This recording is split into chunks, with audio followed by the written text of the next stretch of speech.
नमस्कार दोस्तों।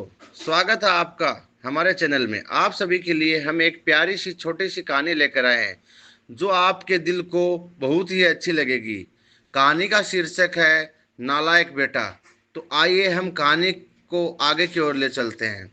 एक रात अचानक से पिताजी की तबीयत बिगड़ गई। रात के 1 बज रहे थे। बगल वाले कमरे में सो रहे बेटे को इसकी भनक लग गई।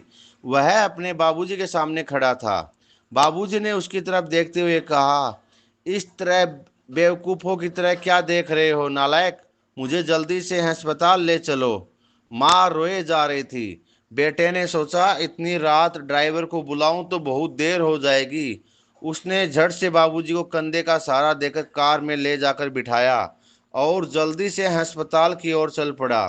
बाबूजी एक तरफ दर्द से करा रहे थे, दूसरी तरफ बेटे को डांटे जा रहे थे। कहीं ठोक मत दियो नालायक, गधा कहीं का, कोई काम ठीक से नहीं कर सकता। नालायक बेटा बोला, आप ज्यादा बात मत कीजिए बाबूजी, हम जल्द ही अस्पताल पहुंचने वाले हैं। अस्पताल पहुंचकर उसने भागते हुए डॉक्टर को बुलाया और डॉक्टर के कमरे के बाहर बेसब्री से चहलकदमी करने लगा। नालायक, गधा, बेवकूफ, आलसी, मंदबुद्धि, पता नहीं और क्या क्या ऐसे शब्द वह बचपन से ही सुनते आया था। कहीं न कहीं उसका खुद का मन भी मान चुका था कि वह सच में ही नालायक है। तभी तो उसके जन्मदाता भी उसे इसी नाम से बुलाते हैं। स्कूल के टाइम से ही घर के सभी लोग उसे नालायक ही बुलाते थे। वह एग्जाम में भी बहुत बार फेल हुआ था। यह नालायक तो चपड़ासी बनने के काबिल भी नहीं। इस मंदबुद्धि की शादी भी नहीं होगी। आखिर इस नालायक के गले कौन अपनी बेटी बांधेगा? यह नालायक तो गधा का गधा ही रह जाएगा। नालायक को अपने यहाँ कोई चपड़ासी भी ना रखे। कोई बेवकूफ ही इस नालायक को अपनी बेटी देगा।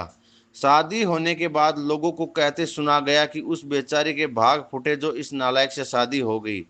बस एक माँ ही थी जो उस बेचारे को उसके नाम से बुलाती थी।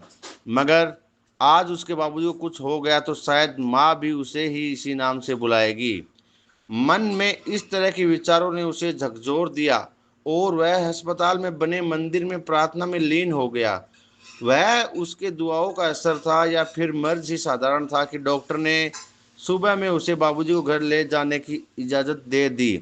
जैसे ही घर लौटा और बाबूजी को उनके कमरे में छोड़ वापस मुड़ा, बाबूजी की तेज आवाज आई, मुझे छोड़ नालायक, तुझे क्या लगा बूढ़ा अब अस्पताल से लौटेगा नहीं?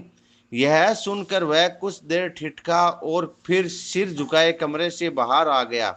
लेकिन माँ से रहा नहीं गया। उन्होंने कहा, इतना सब कुछ करता है आपके लिए, फिर भी दिन भर आप उसे नालायक कहते रहते हैं। अवधेश और महेश दोनों अपने अपनी बीवी के साथ सो रहे हैं। उनको तो यह भी नहीं पता कि रात को क्या हुआ था। यह तो भनक पाते ही आ गया और किसी को मदद के लिए बुलाया भी नहीं। भगवान न करे अगर आपको कुछ हो जाता तो। वह भी आपका ही बेटा है, फिर भी पता नहीं क्यों आप उसको हरदम कोसते रहते हैं, डांटते और फटकारते रहते हैं। न यह देखते हैं कौन बड़ा या छोटा उसके पास है, जो मुंह में आता उसे सुनाते रहते हैं। बाबूजी ने उनकी तरफ आश्चर्य भरी नजरों से देखा।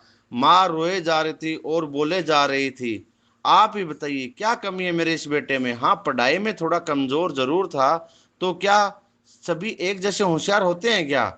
वह अपनी मेहनत के बल पर अपना परिवार, हम दोनों को, घर मकान, खेती बाड़ी, घर कुटुंब, सबको सही तरीके से संभाल रहा है कि नहीं?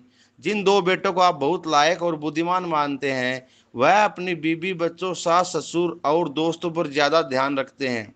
कभी आपकी हाल चाल भी पूछते हैं? और एक आप हैं कि जो कर रहा है उसको ही दिन भर नालायक बुलाते रहते हैं। बाबूजी बोले, अरे पगली, तुम कभी भी मुझे समझ नहीं सकी। तुमने मेरी बातों पर ध्यान दिया है क्या? तुम्हें नहीं लगता कि एक श्रवण कुमार जैसे बेटा को दिन भर नालायक और गधा बुलाने का मुझे दुख नहीं होता है? उसे गले न लगा पाने का कष्ट हमें नहीं होता है? आस पड़ोस के लोगों के बीच मैं अपने बेटे को उल्टा सुनाता रहता हूँ, लेकिन मेरा बेटा है कि पलट के जवाब देना तो दूर, सिर उठाकर मेरी तरफ देखता भी नहीं। बाहर से जब भी घर आता है तो सबसे पहले मेरे कमरे में झांक कर देख लेता है कि बाबूजी ठीक है ना। क्या मुझे ऐसे बेटे को उल्टा बोलते पीड़ा नहीं होती? होती है भाग्यवान, मेरा दिल पत्थर का नहीं, मैं भी इंसान ही हूँ। मुझे तो डर इस बात का रहता है कि कहीं मेरा यह बेटा भी उन दोनों की तरह ही लायक न बन जाए। इसलिए मैं उनके मन में कभी यह भाव पैदा नहीं होने दूंगा कि वह परिपक्व है और सबसे लायक है। यह बात सुन माँ चकित रह गई। ये क्या कह रहे हैं? हाँ भाग्यवान, यही सच है। अब तुम इसे मेरा स्वार्थ कहो या कुछ भी। इतना कहते कहते बाबूजी ने अपनी पत्नी के आगे हाथ जोड़ दिए और माफी मांगने लगे। उनकी पत्नी ने उनके हाथों को पकड़ लिया और रोने लगी। बोली, मैं आज तक आपको समझ नहीं पाई, मुझे माफ कर दीजिए। दूसरी ओर कमरे के बाहर खड़ा नालायक बेटा बाबूजी द्वारा कहे गए हर वाक्य को सुन रहा था और उसकी आंखों से अश्रुधारा अनवरत बहती जा रही थी। उसका जी कर रहा था कि दौड़कर बाबूजी के गले से लिपट जाऊं और रोऊं, लेकिन बाबूजी झेंप जाते। यह आंसू पहुंचते हुए अपने कमरे की तरफ बढ़ने लगा। तभी उसकी कानों में बाबूजी की आवाज टकराई।